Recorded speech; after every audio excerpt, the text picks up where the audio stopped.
सर्वप्रथम आपल्या सर्वांना मी दंडवत करतो। आज खरं म्हणजे आपण कृतज्ञता सोहळ्याचा कार्यक्रम या ठिकाणी आयोजित केला आणि कारंजेकर बाबा मगाशी म्हणत होते, ही गोष्ट खरी आहे की गेले वर्षभर सातत्याने ही सर्व मंडळी, मग बाळासाहेब असतील, ननावरेजी असतील, दिनकरण्णा असतील, बाबांसोबत माझ्याकडे यायचे की आम्हाला कृतज्ञता सोहळा घ्यायचा आहे आणि मी काही ना काही कारणाने टाळायचो। कारण जीवनामध्ये पहिलेपासून एक मंत्र ठरवला आहे की आपण एखादं काम करतो ते आपलं कर्तव्य असतं आणि ते कर्तव्य पूर्ण केला तर सत्कार घ्यायचा नाही। ज्यावेळी आपल्याला असं वाटेल की खरोखर एखादं सत्कार्य आपण करू शकलो त्या दिवशी आपण सत्कार घ्यायचा।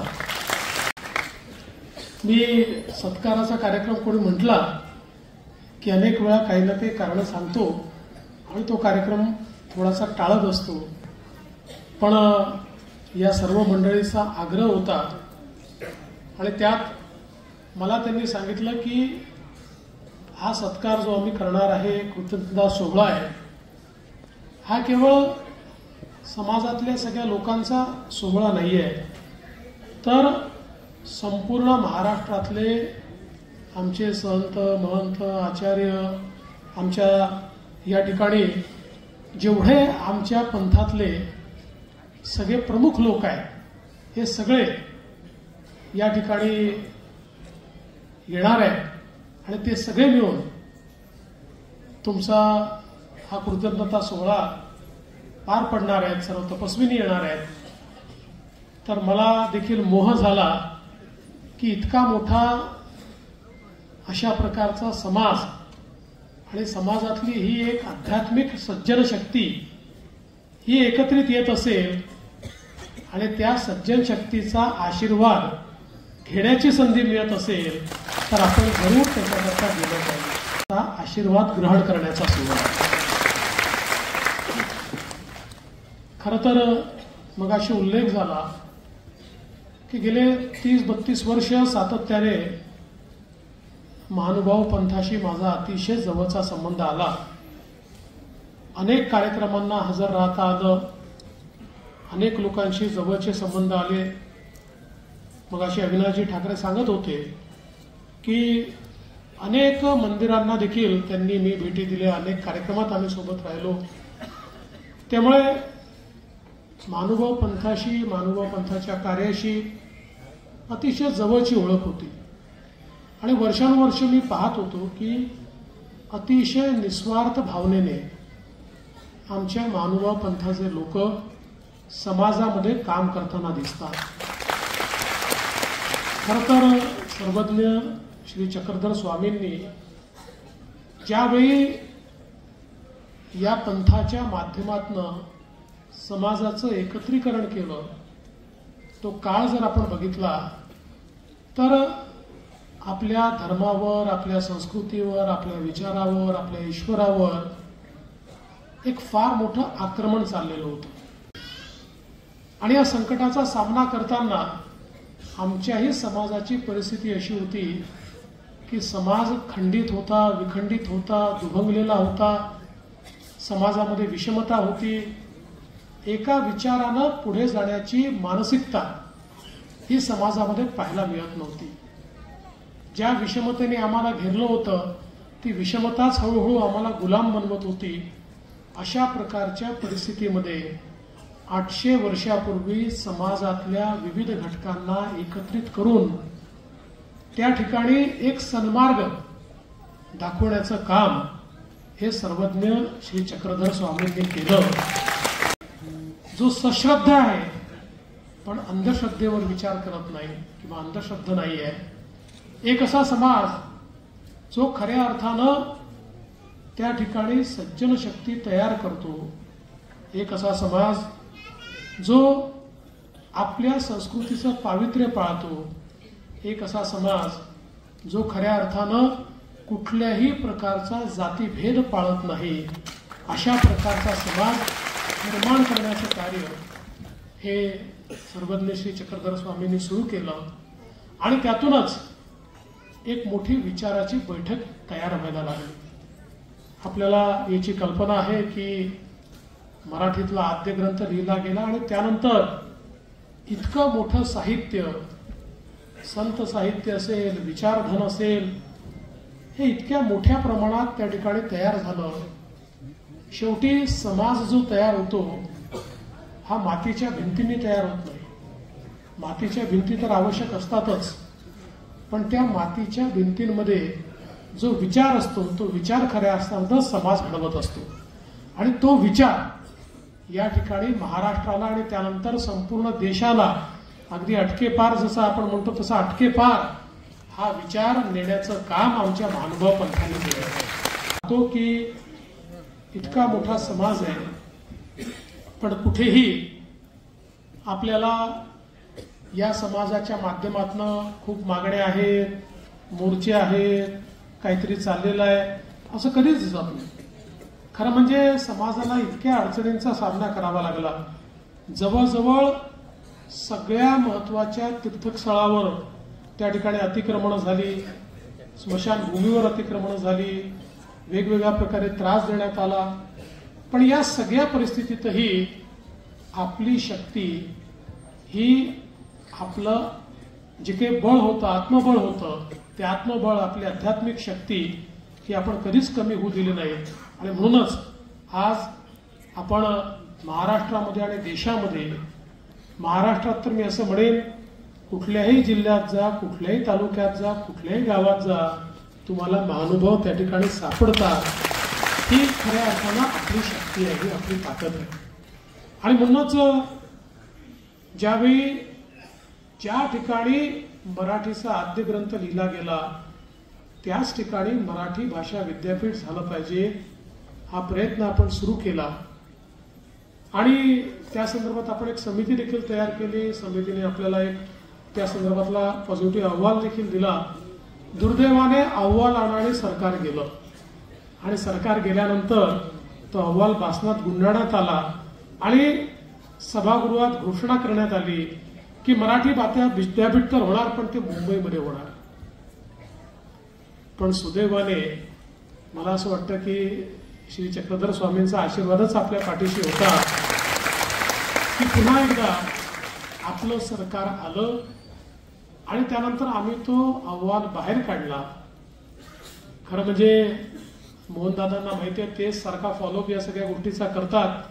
त्याच्यामुळे आम्ही तो अहवाल बाहेर काढला आणि मी ठणकावून सांगितलं, मुंबईमध्ये 100 विद्यापीठ आहेत, पण ज्या ठिकाणी मराठीचा सन्मान झाला, ज्या ठिकाणी मराठीचा आद्य ग्रंथ लिहिला गेला, ज्या ठिकाणी मराठीचं इतकं मोठं साहित्य तयार झालं आणि ज्या ठिकाणी सर्वज्ञ श्री चक्रधर स्वामींनी मराठीचा सन्मान करायला आपल्याला शिकवलं, त्या रिद्धपूरलाच मराठी भाषा विद्यापीठ झालं पाहिजे.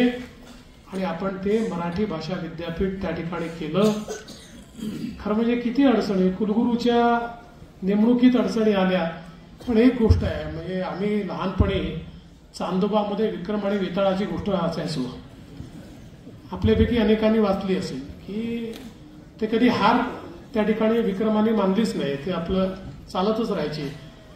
तशाच प्रकारचं आमचे सगळे मोहनदादा आणि आमची सगळी मंडळी आहे, हे हारच मानत नाही. हे इतका पाठपुरावा बरोबर करत असतात त्याचा की शेवटी त्यातनं मार्ग काढून त्या ठिकाणी नेमणूक झाली. आता त्याचे ऍडमिशन झाले. माझी एकच इच्छा या निमित्ताने आहे की आता तर ठीक आहे, आपण छोट्या ठिकाणी हे चालू करू, पण शेवटी महाराष्ट्र आणि मराठी भाषा ही आपल्याकरता स्वाभिमानाची गोष्ट आहे. मराठी भाषा ही इतकी जुनी भाषा आहे की ज्या भाषेनं अलौकिक अशा प्रकारचं साहित्य आणि विचार आपल्याला दिलेले आहेत. विद्यापीठ आपण करू ते पाहण्याकरता देशभरातनं लोक आले पाहिजे, असे सुंदर आपल्याला विद्यापीठ करायचं. जागेच्या अडचणी आहेत त्याही आपण दूर करतोय, सगळं करू, पण कुठेही कॉम्प्रोमाइज करायचं नाही आपल्याला. आपण आपला एक बोर्ड लागलेला आहे, एक विद्यापीठ आहे, यात समाधान म्हणून आपलं चालणार नाही. आणि मी याकरता आपल्या सर्वांना सांगतोय की आम्ही राजकीय लोक आहोत. आम्ही एक काम झालं की दुसऱ्या मार्गाने निघून जातो, दुसरं काम सुरू करतो. पण तुमची तुतारी जर राहिली आमच्या पाठीशी, बैलाला मारतात ना तसं आमचं काम आहे, तशी तुमची तुतारी जर आमच्या पाठीशी राहिली, तुतारी म्हणजे पवार साहेबांची नाही हा,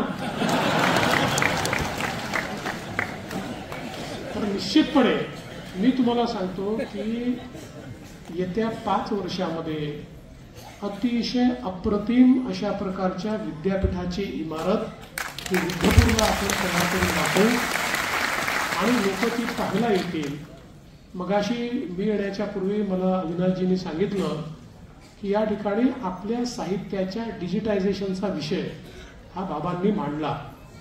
मी आपल्याला सांगतो की आपल्या या विद्यापीठाच्या माध्यमातूनच संपूर्ण डिजिटायझेशन आपण करू, त्याकरता निधी आपण उपलब्ध करून देऊ आणि हे सगळं साहित्य डिजिटायझेशनच्या माध्यमातून सर्व व्हर्च्युअली उपलब्ध असेल. आणि हा जो आपला विचारांचा ठेवा आहे, हा ठेवा शेवटच्या माणसापर्यंत आपण पोहोचवण्याचा प्रयत्न हा निश्चितपणे करू. रिद्धपूर विकास आराखड्याचं काम मागच्या काळात आपण केलं, अजून काम करायचं आहे, स्टेशनचं काम आपल्याला करायचं आहे. आणि त्यासोबत मला या गोष्टीचा आनंद आहे की आपली जी वेगवेगळी स्थानं आहेत, जी अनेक स्थानं अशी आहेत 200 वर्ष, 400 वर्ष, 500 वर्ष, 600 वर्ष, 800 वर्ष आपण सगळ्यांनी सांभाळून ठेवली आणि त्या ठिकाणी आक्रमणांमध्येही ही स्थानं आपण त्या ठिकाणी सांभाळलेली आहेत. आणि म्हणून ही सरकार म्हणून आमची जबाबदारी होती की ज्या ठिकाणी इतक्या मोठ्या प्रमाणात आपले सगळे भाविक जातात, त्या भाविकांना काही सोयी त्या ठिकाणी असल्या पाहिजे, तिथे काही काम झालं पाहिजे. या दृष्टीनंच आपण हे जे वेगवेगळे आराखडे त्या ठिकाणी तयार केले आणि त्या आराखड्याच्या माध्यमातून 5 प्रमुख स्थानांना आणि वेगवेगळ्या स्थानांना देखील त्या ठिकाणी आपण निधी उपलब्ध करून दिला. आणि मी आपल्याला पुन्हा सांगतो, मला माझ्या मनात कुठली शंकाच नाही आहे, कारण आपण सगळे लोक आमच्या पाठीशी आहात. त्याच्यामुळे